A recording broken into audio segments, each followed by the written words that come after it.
Well, hello everyone. I have a real treat for you today. I have Miss Johanna, Dr. Johanna Mays.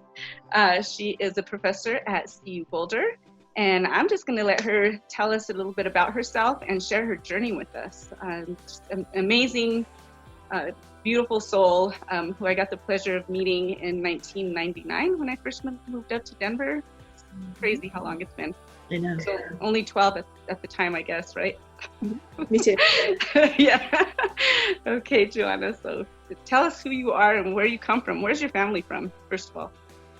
Okay, Kim, it's so wonderful to be part of this wonderful project. I'm Johanna Mays. I'm originally from Pueblo, Colorado. My family on my mother's side is, her father's side is from the San Luis Valley. My grandfather was born and raised in Conejos. And then they moved into Pueblo, where my mother was born. And my dad's family was originally from Walsenburg, Colorado. And he lived there until he was early adolescence. And they moved to Pueblo as well, probably in the early 40s. And so, yeah, my family has been in this area, Southern Colorado, for, I would say, 7 generations now. My grandparents, my paternal grandparents were farm workers, where my grandmother and grandfather would farm in mostly northern Colorado area. They would pick beets for a living. And when my grandfather wasn't working in the farms, he was a ranch hand. So he would go into different properties that had cattle, and he would help work the cattle, whatever they do. And so he was that kind of guy. My mother's side of the family owned restaurants, and we had a restaurant in Pueblo, and it's still there actually. My aunts still run it. It's called Martinez Cafe, and my grandfather started it back in the 50s. And so we grew up in the restaurant business. So so I was born and raised in Pueblo. I'm a first generation college student. Come from a very working class family.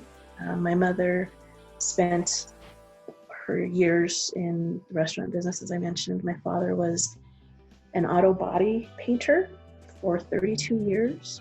Was probably one of the best in Pueblo. And then he did other service related jobs, janitorial jobs and so forth before he passed away. I'm the youngest of 4 daughters.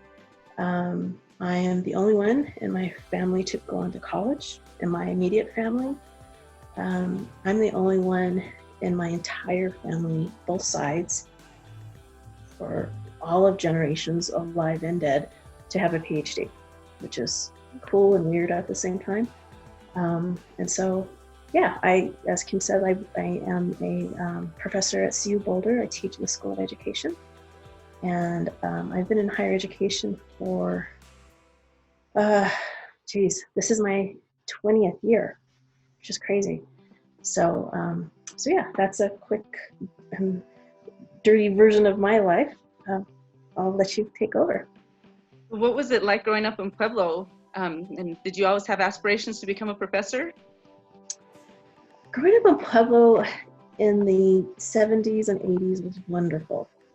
I was my family, in addition to being in the restaurant business on my mom's side, my family was very art focused. So I come from, my grandfather was a painter, and my mom was a painter, and my cousins, and so we had a very artsy-fartsy family. My dad was a musician, and so we were a Chicano hippie family.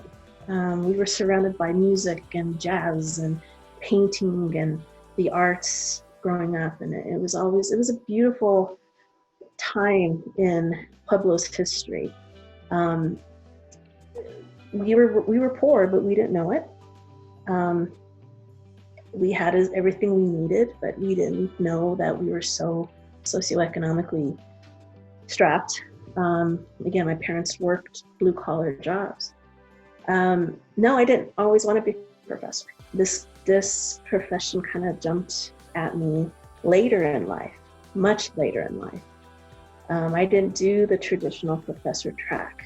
I had lived I've done a number of different things. In my undergraduate career, I studied journalism. And so I was a reporter for a while for the Denver Post and for Pueblo Daily Camera, and decided I didn't want to do that anymore. And so I wanted to go back to school, and I did, and I studied education. And I started working with kids who were like me, kids from marginalized backgrounds who had very little access to higher ed and so forth. So I worked in nonprofits after I graduated from college, after I quit my reporter job. I worked in nonprofits for 7 years. I was running these programs for these young folks, these young kids and their families in a few nonprofit organizations in Denver. And then I decided I wanted to jump into higher ed. I found a great job at CU Boulder, and I became the director of the pre-collegiate program, which is where I met Kim. And it continued the journey of working with students who were marginalized and underrepresented in higher education. Did that for 7 years, moved to Metro State University, and I was in student affairs, where I was assistant dean of student life for a few years. And it was during that time when I was asked to teach a class back at CU Boulder. And then is when I got the bug. And so I was already in my late 30s, I guess, early 40s, when I started teaching. And so I've been teaching, this is my 10th year teaching now. So I went from student affairs, 10 years in student affairs, and now I'm in 10 years as a faculty member. And so that was kind of my journey in the professorate. Very non-traditional. I'm not a tenure track professor. I am a senior instructor, which is the highest you can go without being tenure track. But I'm also a director of another program within the School of Education. So yeah, that's kind of where I am in my professor life, I guess. Awesome. I'm going to backtrack a little bit. Tell me about because I know the way that you grew up, the way that I grew up, Pueblo is not, I mean, it's just maybe, 10 times bigger than San Luis, but culturally, it's pretty similar. There's a lot of Latino population there, and you don't realize that you're marginalized. When was the first time that you realized that you were marginalized? So that you knew, so that you could recognize it when you saw kids that you wanted to work with? It wasn't until I left Pueblo. Pueblo at the time was this pseudo melting pot, which I hate that term, but we were different. I mean, in Pueblo, you're either Latino, Chicano, Slovenian, or Italian. There's a couple Black families, not very many at the time. But we all grew up around each other, and everybody embraced each other's cultures and communities and so forth. And so I didn't know I was different until I left Pueblo and went to school at CU Boulder as an undergraduate. And then I realized, holy crap, I am the only one. I was one of a handful of students of color in my dorm, and was one of a handful of students in my major, and I was surrounded by all of these wealthy white kids who come from privilege, who skied every weekend, who never had to work. And that's when I realized, wow, okay.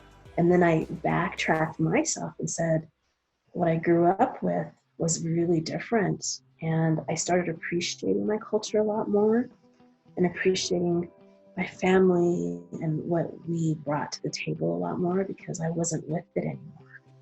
So it took me to get out of Pueblo to realize how different I was. Yeah. Yeah, that was awesome. So what, and yeah, it was the same for me. Yeah. So when you went to college, what was that like for the first time, being away from your family? And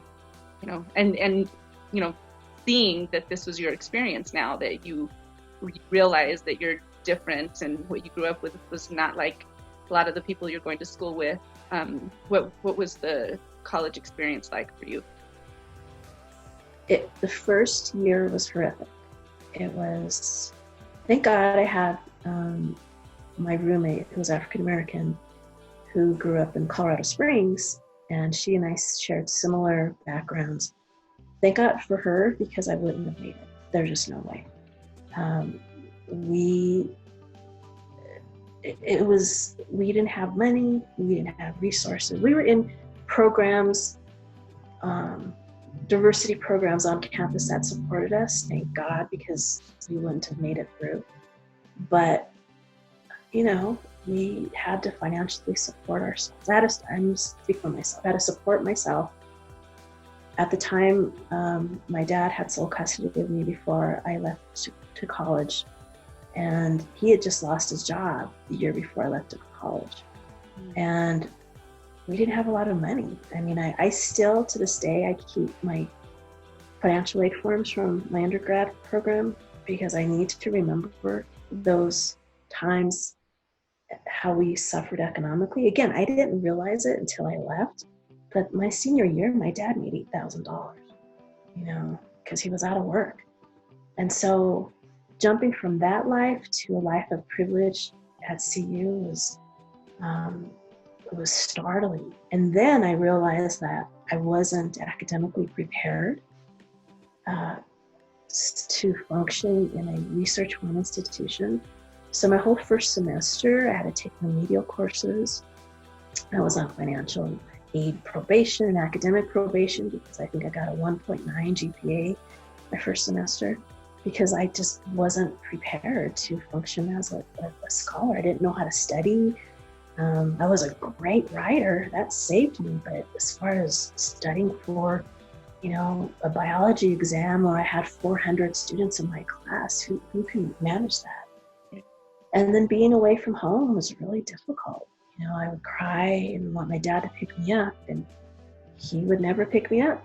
He was like, nope, you're staying there. You are staying there, because this is going to bring you a different life than we always wanted for you.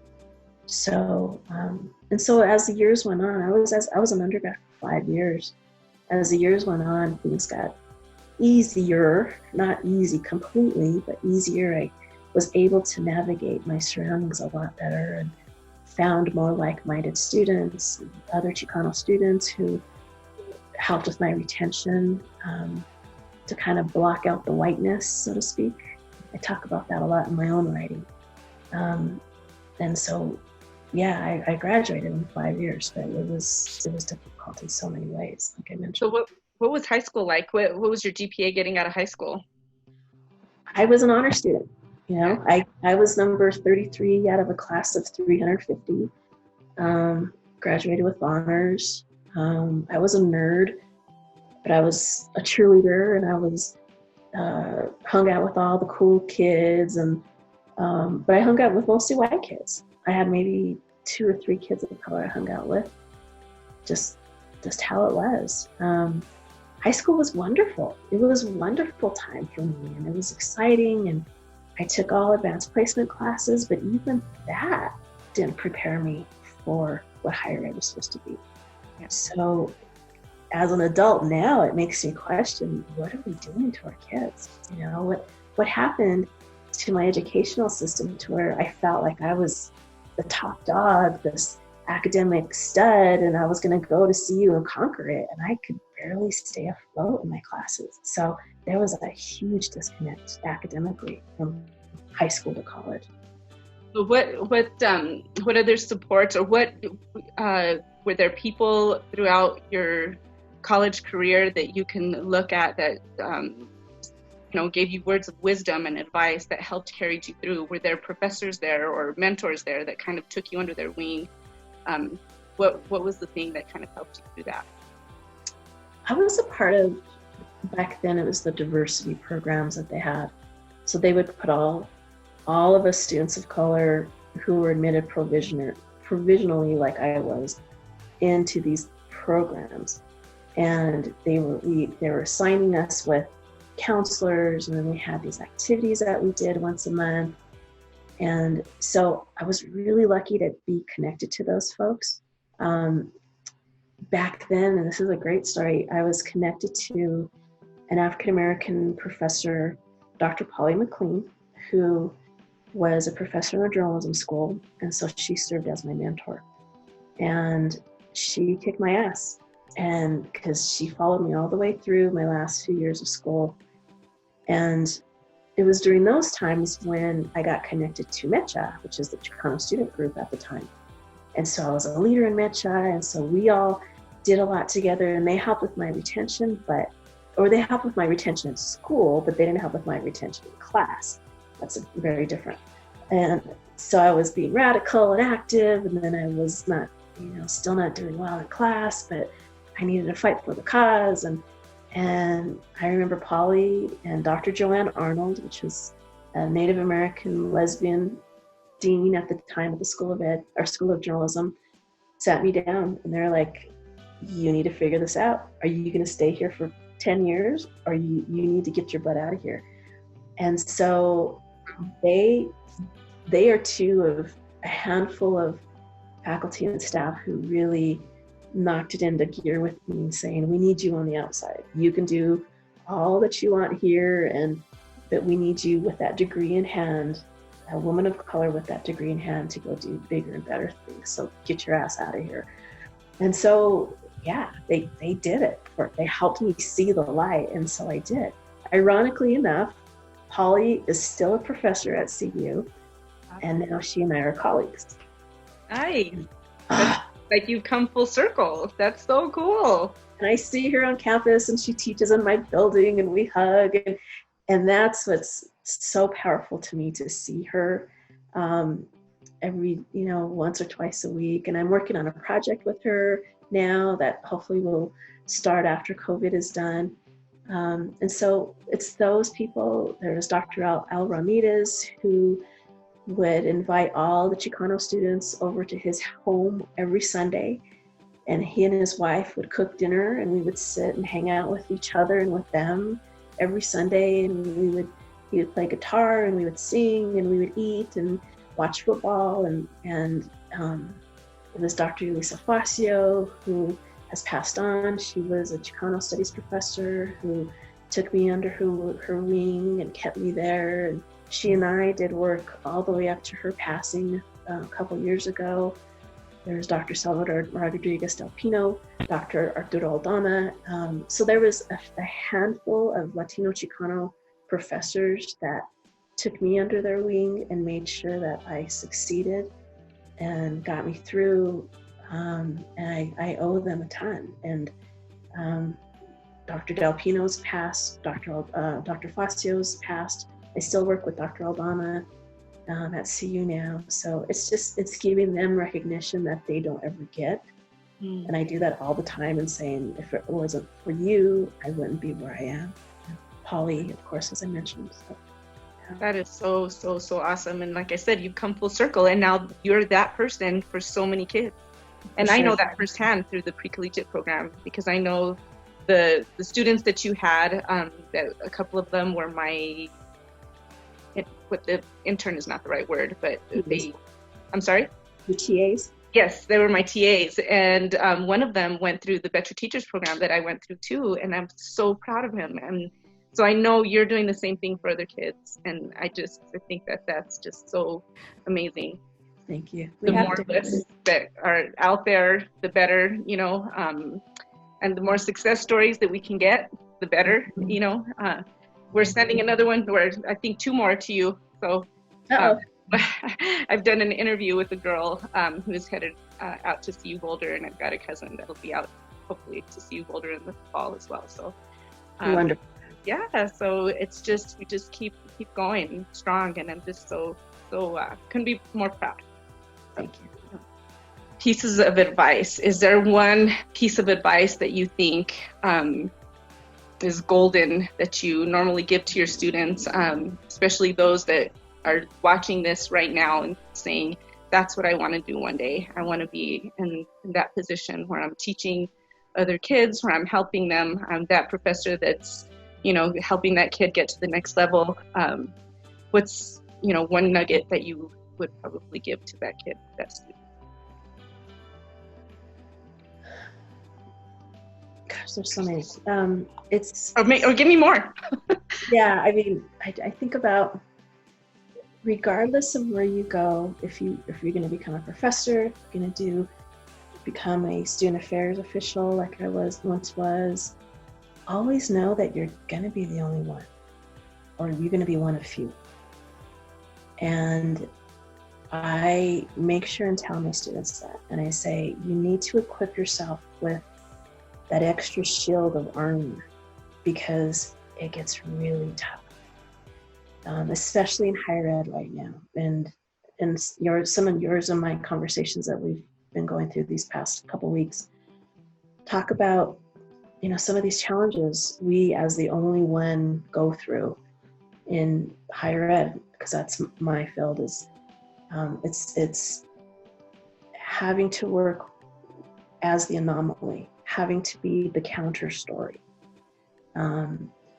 With me working in a predominantly white institution that's extremely privileged, I also work with students who are not like me and who will never be like me. And so they walk into my class and they're like, oh, who is she? Is she the cleaning lady? And is she whatever? And I'm like, no, I'm your professor. And so right away, the assumptions hit them. And it takes almost a whole semester to crack down and to dismantle their assumptions of us. I've had students who say, I've never seen a brown woman other than my nanny or my house cleaner. And then here you are.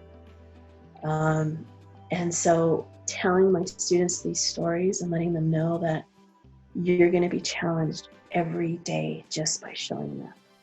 Even if you don't even say anything, your existence is going to challenge the status quo. And so now, in my 50s, my students, they want me to be out there and protest with them and be on the front lines with them. And I have to remind them, my protest is showing up to see Boulder every day. My existence is my resistance, I always say, because there's so few of us. And so those are some of the challenges I share with them. Other lessons or other tips I tell them is, you need to do this work in higher ed, not only for yourself, but for your community. Try not to be so narcissistic about this, because we in higher ed have the tendencies of being very self-absorbed, narcissistic. And it goes from teaching, it goes from publishing, it goes from community service, or any kind of service that we're to do. Yes, it's going to look good on our CVs, but what's it going to do for the greater good? So I always have to remind them of that. The work that you do should have some kind of community connection. So if you're going to publish a paper, you're going to do some research, figure out who in your community is going to benefit from this. And another thing that I learned in my own research process, and we'll talk about that, is the importance of lifting as we climb. And knowing that the higher you go, you better carry some people with you. Because when you get all the way to the top, you're going to be alone, and that's when things start to crumble. I make it a point to advocate for all of my students, don't get me wrong. But my students of color, preferably my Latino Chicano students, are my heart. And I make it a point to really connect with them in all areas that I possibly can and say, okay, I'm going to train you, because I'm not going to do this for the rest of my life. I'm going to teach you how to research. I'm going to teach you how to be a professor. I'm going to teach you how to public speak. I'm going to teach you these things so that you can continue the journey that I'm on. And to see them open up the way they do, I'm like, wow, no one's ever invested in me like this. I'm like, that's what we have to do. I just had an email from a student this past week from Iowa. Yeah, Cedar Rapids, Iowa. She is interested in coming to CU and studying in the master's program that I direct. And I don't know her from anybody. All I know is that she's Mexicana. And so we get into this long conversation, and I started thinking about her ways of thinking and talking with her, and I'm like, wow, she's amazing.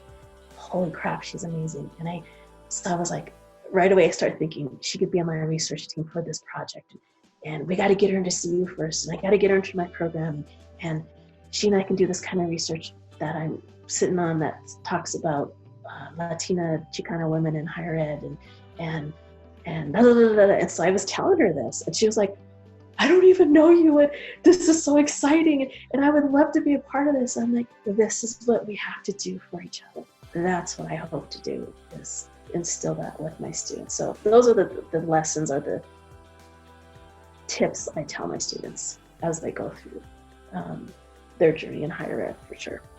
I love that. Lift up as you go up. That's a quote that I'm going to keep in my mind for a long time. Yeah, because I think that's so true. I mean, the next generation, in my mind, has always been, got to be able to do better. I want you to learn from what I've learned from my mistakes, and I want you to do better than what I did. That's what I tell my own children, and that's what I've told my students, that I've taught middle, high school, the kids that have been a part of my life, because for me, that's the most important thing. It's like, that's the reason why I got into education in the first place, because I wanted these kids to have what I didn't have growing up. I wanted somebody to tell them, look, this is what you're going to deal with. This is what I went through. I don't want you to have to deal with that. I want you to be able to go in already knowing what to expect and move forward, and so I love that saying. But it's opening doors for them, because they're so used to doors being closed. Or like my colleague, one of the other Chicano professors in the School of Education, Dr. Enrique Lopez, he says, somebody just needs to leave the light on for them. And every time I say that, I get chills, because it's something so simple. They're so used to the light being off, and we just need to leave the light on for them. And we need to show them the basics of what we do every day, because this representation of us in these positions has to continue. Yes. And it won't continue unless we show them. So absolutely. And on that note, tell me a little bit more about your research. You've got 2 books out. So I do. Proud of you. That's awesome. One here. Thank you, everybody, for watching. This has been part 1 with Dr. Johanna B. Mays and Successful in the SLV series. Rockstar graduates and educators. Please stay tuned for tomorrow and part 2, when we hear more about her research and all the great things that she's doing at CU Boulder. Take care and enjoy.